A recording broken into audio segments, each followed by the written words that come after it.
podcast is too long. Well, here, watch this clip then. Katie asks, who is one person you have met that unexpectedly changed you or the course of your life? Now, obviously, I should say my wife or I should say my children, but it gets deeper than that because without this person, I would have never met my wife and I would have never had my children. The person that changed the course of my life is an individual by the name of James Tamale. If you're watching this, James, I love you forever, brother. No matter what, you're my boy. To the grave. I met James in high school in Kerrville, Texas. Me and my girlfriend and him and my girlfriend's friend went on a double date to the movies. I didn't know James. This is the night that I met James. I lived walking distance from the movie theater, right? After the movie was over, my girlfriend and her friend went home. James, I don't remember all the details, but he couldn't get a hold of his parents. They were asleep, something like that. I don't know the details. Just know this.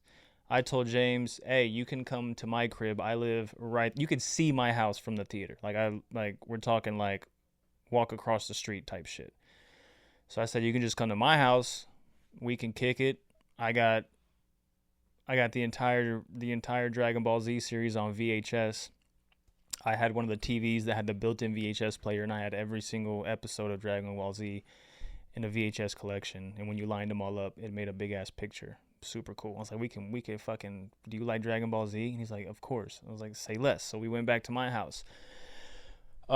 Posted up, and he pulls out this journal and some beats and shit, and he starts like writing music, and I was like, oh shit, that's cool. Let me try. So then we made a song. We wrote a song. And then first time I had ever written a song. Now little backstory here.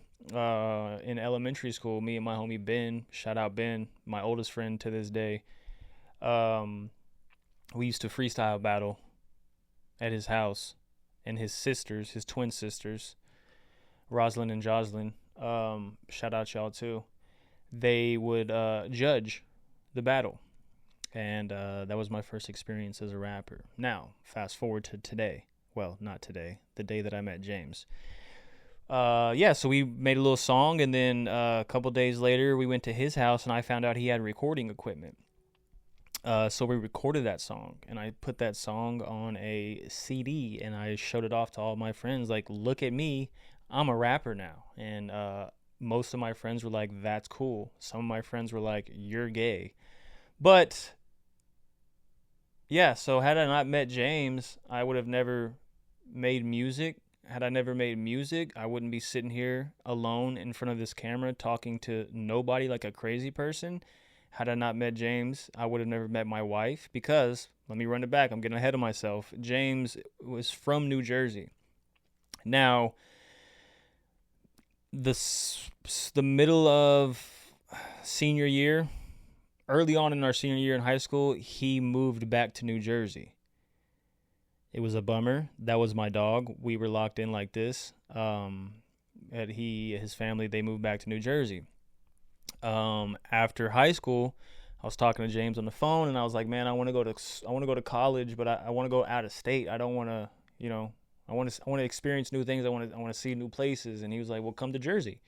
You can always stay at the crib. My parents look at you like another son, which they did. Shout out them. So I started applying to colleges in New Jersey. I applied to Montclair State. I applied to Rutgers. I applied to Keene University. I did not get into any of those schools. So I just said, you know what, fuck it. I'm just going to move out there, see what happens. Moved out there. James was going to a Raritan Valley Community College. Shout out Raritan Valley. I had so much fun there. Anyways, I applied. I keep getting ahead of myself. Let me slow down. I applied to Raritan Valley, got in,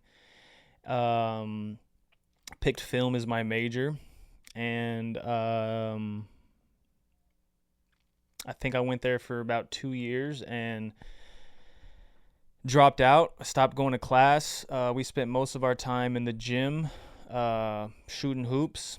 And I met a lot of cool people there, man. We did a lot of cool stuff there.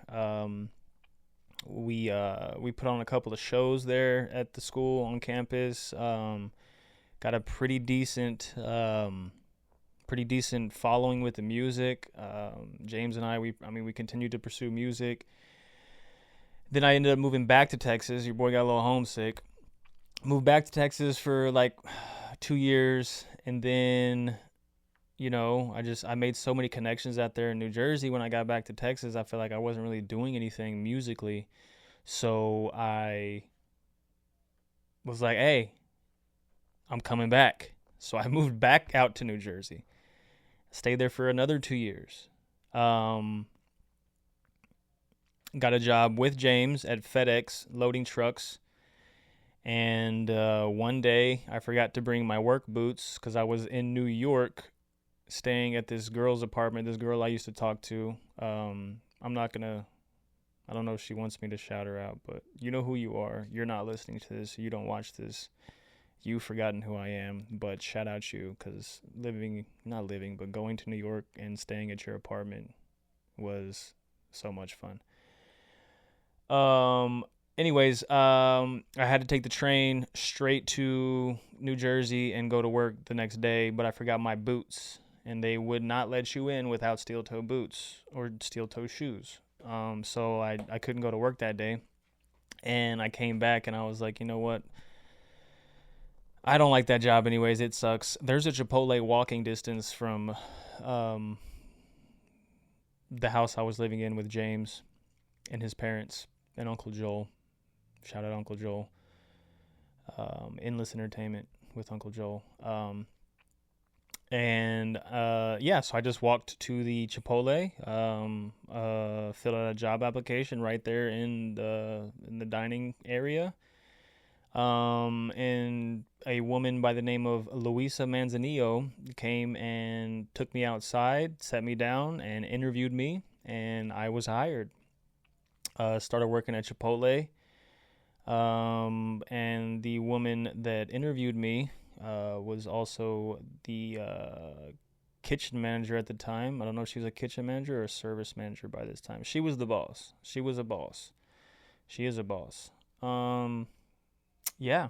And we ended up talking and hanging out more and hanging out more and then doing things that grown folks do. And I ended up moving out of James' house and I moved in with her in her apartment in Paterson, New Jersey.